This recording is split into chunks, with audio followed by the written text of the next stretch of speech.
Bom dia, Igreja do nosso Senhor e Salvador Jesus Cristo, que a paz do nosso Senhor e Salvador Jesus esteja conosco. Amém? Nesta manhã nós vamos aprender um pouquinho com o Mestre dos Mestres, o Senhor Jesus. Vamos aprender um pouquinho dele como servo exemplar. A gente fala muito de Jesus como Senhor, fala muito de Jesus como o Salvador, fala de Jesus como tudo aquilo na nossa vida, porque ele é tudo realmente, Nessa manhã nós vamos aprender um pouquinho dele como um servo. E é claro, vindo de Jesus, um servo exemplar, um servo nos ensinando como viver no reino, como prosseguir no reino de Deus. Então eu quero convidar você a fazer uma oração comigo, pedir que essa palavra seja real nas nossas vidas, nessa manhã de domingo.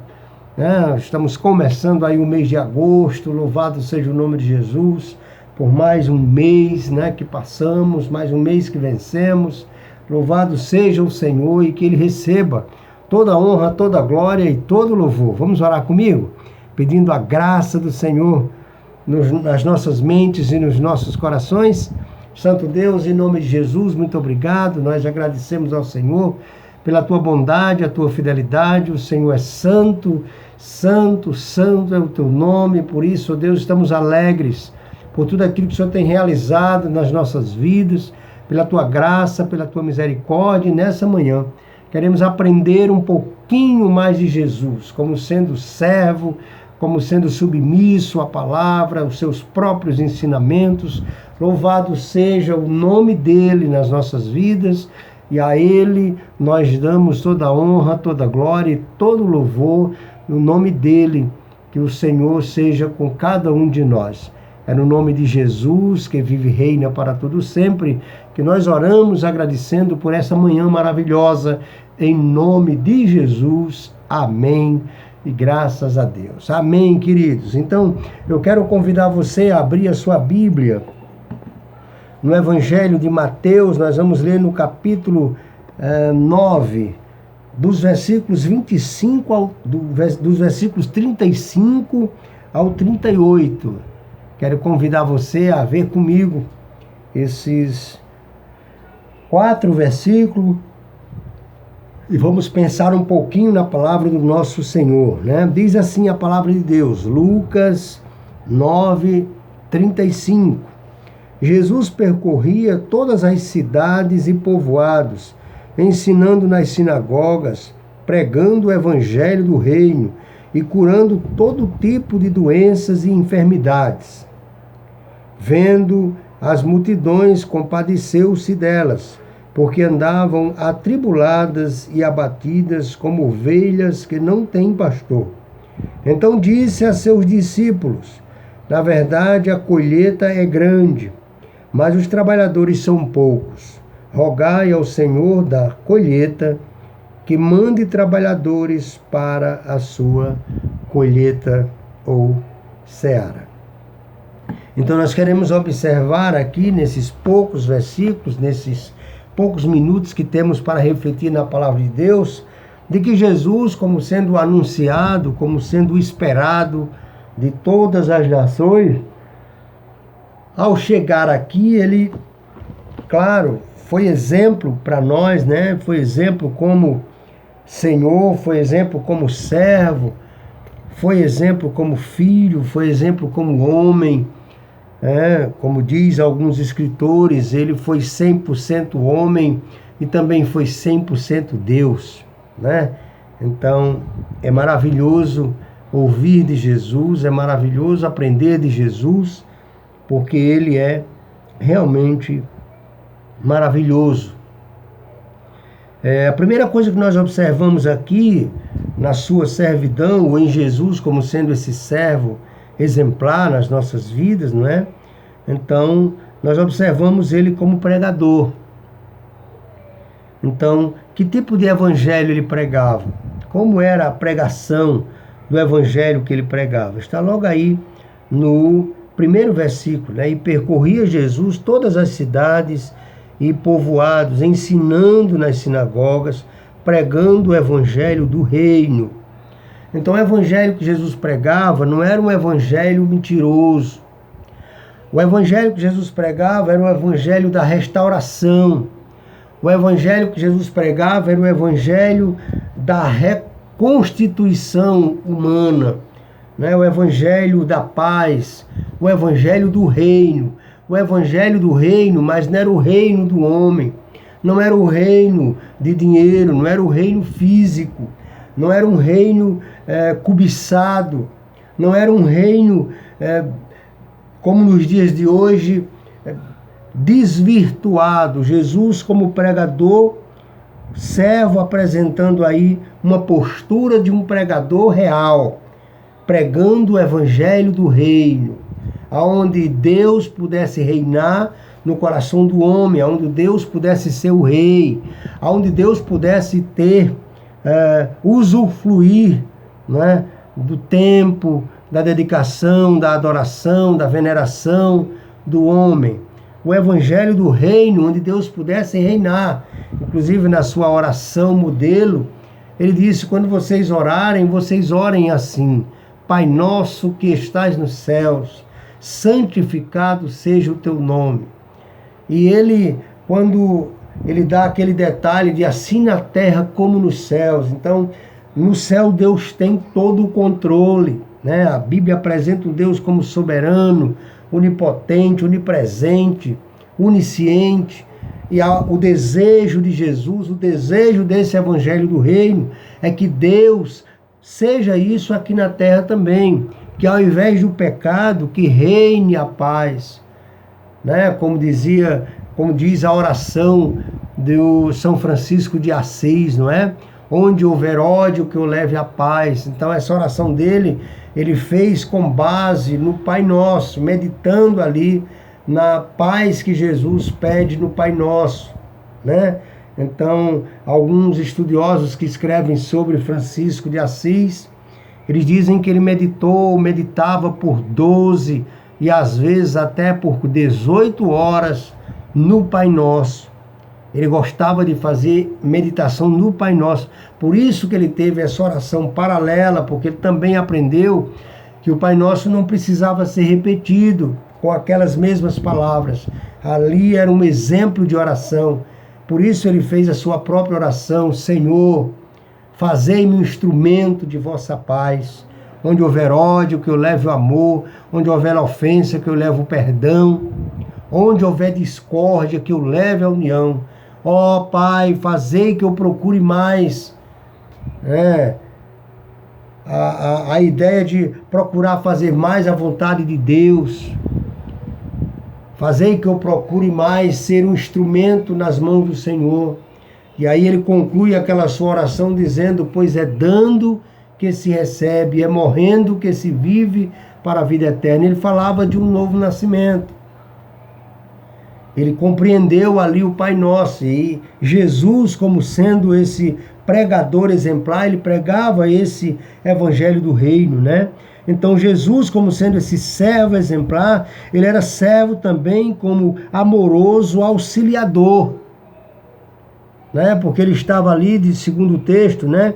Jesus em todas as cidades e povoados, ensinando nas sinagogas, pregando o evangelho do reino e curando toda sorte de doenças e enfermidades. Então Jesus, ele ia ali como sendo um amoroso auxiliador, ele ajudando as pessoas. Ele era aquele que se envolvia, que se importava com as pessoas. Então, são características de caráter que nós, como cristãos, precisamos aprender mais de Jesus. São características que nós precisamos pedir para as nossas vidas com Jesus, né? Ele opera ali como um pastor preocupado com o seu rebanho, né? Além de ser aquele pregador exemplar, aquele que cuidava, aquele que era amoroso, ele também era um pregador preocupado com seu rebanho, como está aí no versículo 36. Vendo ele as multidões, compadeceu-se delas, porque elas estavam aflitas e exaustas como ovelhas que não têm pastor. Então ele, olhando para aquelas pessoas e vendo que a maior carência daquelas pessoas era Deus. A maior carência daquelas pessoas era alguém que cuidasse delas, era alguém que orasse por elas, era alguém que pudesse ser uma resposta para a vida delas. E Jesus era esse pastor preocupado. O texto diz que ele preocupou-se com elas, né? Porque elas estavam errantes, elas estavam indo para qualquer lugar, como ovelhas que não tinham pastor, não tinham direção. Como me chama a atenção dessa postura de Jesus como servo exemplar, como um verdadeiro representante do Evangelho, como aquele que não ia deixar uma mensagem para que nós fizéssemos apenas o que ele mandasse, mas também fizéssemos aquilo que ele faz, o que ele fez e que continua fazendo através das nossas vidas, né? Que nessa manhã possamos pensar nesse Jesus humano, nesse Jesus próximo, nesse Jesus em que podemos confiar, em que podemos olhar para ele, em que podemos entender que ele é o nosso pastor, é o pastor supremo, é o pastor que nos acode, é o pastor que nos assiste, é o pastor que se preocupa conosco, né? Então, ele era um amigo, né? Cheio de compaixão. Não era apenas uma pessoa que passava, não era alguém distante das pessoas tocarem, das pessoas ouvirem. Ele era alguém que realmente se importava com as pessoas. Ele tinha compaixão, ele era a própria graça. Por isso que hoje nós, na igreja, lutamos por isso, né? Para que o crente tenha no coração a ideia de compaixão e graça, orar pelas pessoas, ajudar as pessoas, chegar nas suas necessidades, procurar livrar o peso, procurar dividir o peso com as pessoas, procurar ser bênção na vida dos outros. Quantas pessoas é bênção na vida dos outros apenas com um abraço, apenas com uma palavra, apenas como dizendo: eu estou aqui, conte comigo, pode contar comigo. Isso é tão importante, eu quero lhe ouvir, eu estou aqui, você pode contar com a minha presença, você pode contar comigo. Então, Jesus era esse mestre por excelência, esse servo por excelência, esse amigo por excelência, de compaixão pelas pessoas. A gente pode ver também no versículo 37, como conselheiro dos seus discípulos. Né? Um texto tão pequeno, mas a gente vê Jesus preocupado ali com a multidão, com a sua postura de pastor, né? Como pregador, primeiro trazendo a palavra, o evangelho do reino, como amigo, né? Se preocupando, cheio de compaixão pelas pessoas, mas ele não esquecia de ser o conselheiro dos seus discípulos, daqueles que o seguiam, daqueles que acreditavam na sua palavra. Veja o que diz aí o versículo 37. E então se dirigiu aos seus discípulos, depois que ele olhou aquela multidão, depois que ele viu que elas estavam sem pastor, que elas estavam errantes. Então ele se dirigiu aos seus discípulos para passar para eles uma tarefa especial que até hoje é o que nos rege na igreja, é o que nos direciona, é o que nos motiva, é o que é a nossa verdadeira motivação. Ele diz, olha, e então se dirigiu a seus discípulos, e ele disse aos discípulos: a seara é grande, ou a seara na verdade é grande, mas os trabalhadores são poucos. Na Bíblia que eu li agora há pouco, nessa outra versão, ele vai dizer, não é? A colheita é grande, mas poucos são os que estão dispostos a colher. A gente vê aqui a preocupação, né, dele com esse acontecimento, né? Ele vai dizer assim: então disse a seus discípulos, na verdade a colheita é grande, mas os trabalhadores são poucos. Na verdade, ele coloca a sua igreja, ele coloca seus discípulos, ele coloca nós como sendo verdadeiros ceifeiros, verdadeiros colhedores de almas, de pessoas carentes, de pessoas que precisam de Deus. Então, ele se torna ali um conselheiro, um conselho especial. Você quer seguir Jesus, você quer ser amigo de Jesus, você quer conhecer mais a Jesus. Então, fazendo o que ele está aconselhando, né?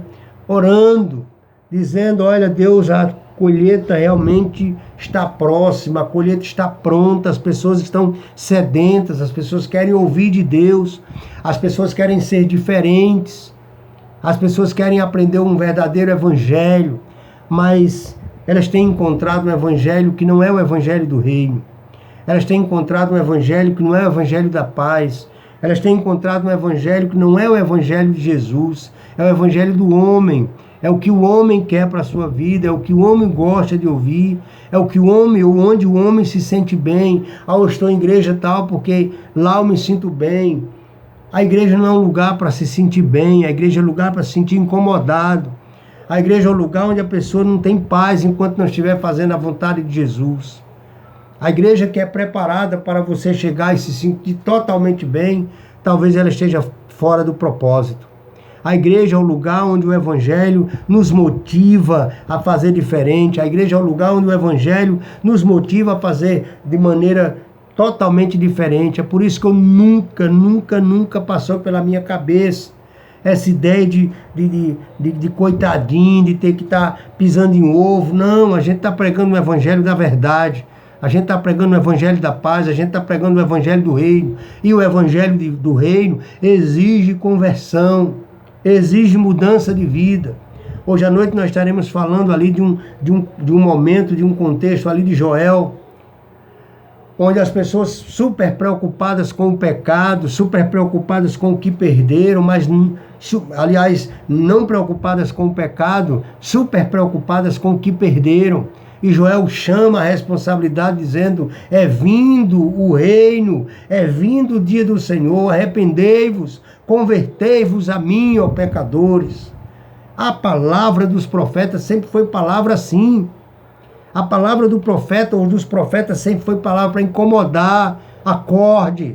Quando você estiver no bem-estar, quando você estiver maravilhosamente, sem precisar fazer nada, você tem que se questionar.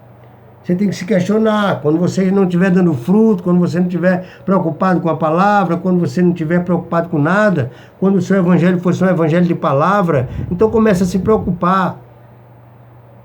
Começa a se preocupar porque talvez você esteja sendo acometido por um câncer daqueles silenciosos, daquele que vai te deixando num canto ali, só se achando, só engordando, no sentido de conhecimento. Porque Jesus era diferente. Como mestre exemplar, ele era também um conselheiro dos seus discípulos. E o conselho era justamente isso. Ele se dirigiu aos seus discípulos, como diz aqui o texto, né? E disse, a seara, na verdade, é grande, mas poucos são os trabalhadores. Jesus chegou a uma conclusão e ele não ficou com aquela conclusão para si. Ele não ficou com aquela conclusão como se fosse algo só dele. Ele passou essa responsabilidade para seus discípulos, que se estende até hoje para nós, que somos discípulos de Jesus, que somos a sua igreja. Então ele passou isso para nós, dizendo realmente, a seara é grande e hoje nós podemos olhar para todos os lados e ver que essa palavra de Jesus é uma palavra real, é uma palavra de hoje, é uma palavra ciente dos nossos dias. Hoje ainda continua, a seara continua grande, mas poucos são os trabalhadores. As nossas orações para que Deus levante líderes para trabalhar para o Senhor, não líderes que queiram ser líderes de si mesmo, queiram ter seus próprios ministérios. Isso não são líderes levantados por Jesus. Nós estamos precisando de líderes que dizem, eis-me aqui, estou pronto para entrar na batalha, estou pronto para dirigir uma congregação, eu quero dirigir um trabalho em tal bairro, eu quero visitar o povo, eu quero pregar evangelho para o povo. Hoje nós estamos cheios de pessoas que querem fazer tudo e não fazem nada. Poucos são os trabalhadores, poucos são aqueles que a gente pode confiar, porque não está sendo pregado o evangelho do reino. Quando se é pregado o evangelho do reino, as pessoas fogem, as pessoas silenciam, as pessoas vão para os seus próprios cantinhos, as pessoas vão para os seus próprios banquinhos. Ninguém diz, eis-me aqui, como foi o caso de Isaías. A seara realmente continua grande, poucos são os trabalhadores, o clamor continua. É tão real essa oração de Jesus, aconselhando os seus discípulos. E aí ele dá um exemplo aí, concluindo esse texto que nós lemos, um exemplo de ser um missionário exemplar. Como é que faz um missionário exemplar? Ele ora pela sua seara, ele ora pela sua igreja, ele ora pelo seu pastor, ele ora pelo rebanho, ele ora pelos ministérios.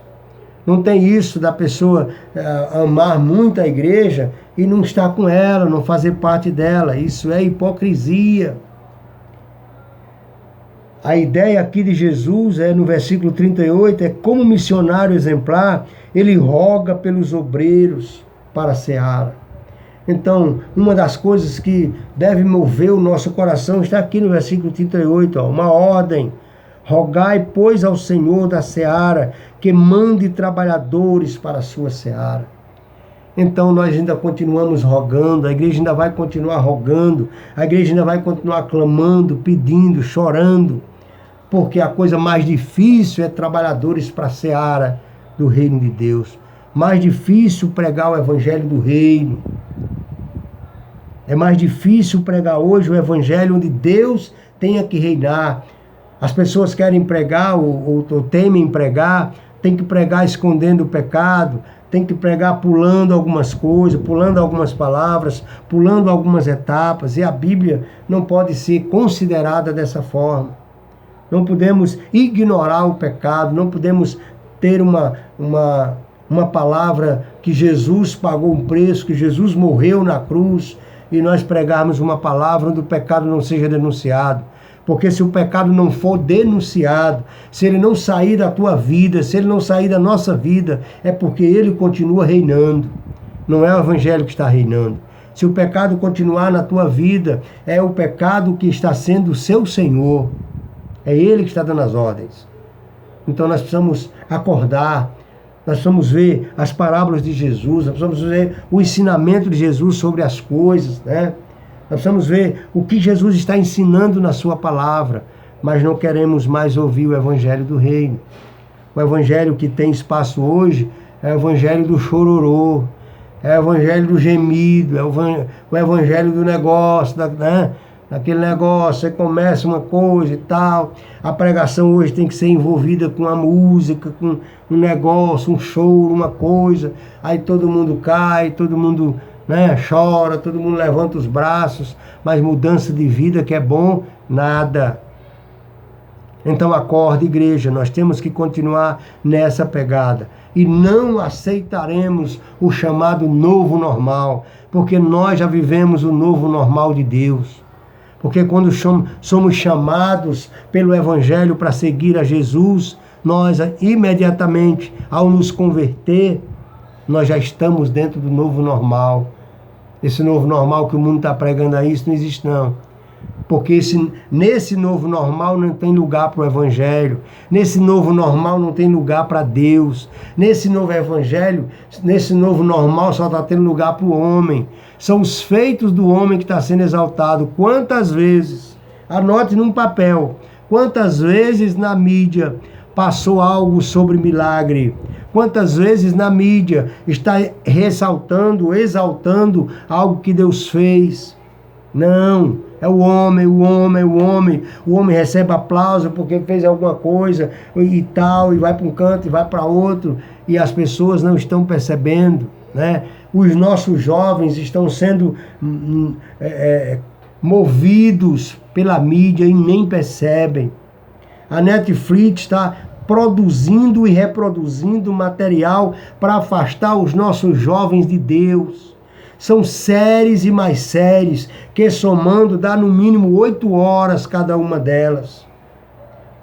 Quanta leitura, quanta oração, quanta adoração os nossos jovens não fariam em 8 horas. Não tenho nada contra a belas séries, a filmes. Não é porque eu não gosto que eu sou contra. Eu só imagino que alguém está por trás, tirando ou direcionando os nossos jovens para qualquer assunto, para qualquer desenvolvimento, para qualquer evolução, menos a palavra de Deus. Então nós precisamos ficar atentos. Se nós, igreja do Senhor, não ficarmos atentos, nós não seremos sal, nós não seremos luz. Então ficamos com os ensinamentos de Jesus, que é mestre por excelência, servo por excelência. Por isso está à direita de Deus Pai Todo-Poderoso, de onde há de vir a julgar vivos e mortos, para a glória de Deus Pai. Quero que você pense nessa manhã sobre isso. Como é que você é como pregador? Que evangelho você está pregando? Como é que você é como sendo um amoroso auxiliar. Como você tem visto as pessoas? Como você tem se preocupado com a salvação, com a graça na vida das pessoas? Salvação vai bater com o pecado.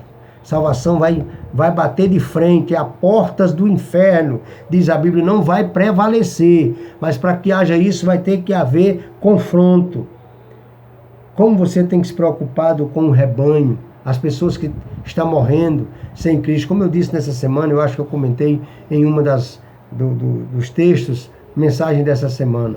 O diabo está matando sem dó e sem piedade as pessoas, e nós não estamos tendo nem a oportunidade, nós não, elas, de ouvir uma palavra, de uma visita, de um ente querido. Nem na hora do enterro nós podemos mais nos despedir dos nossos entes queridos. Pense nisso, porque a Bíblia diz que ele veio para matar, roubar e destruir.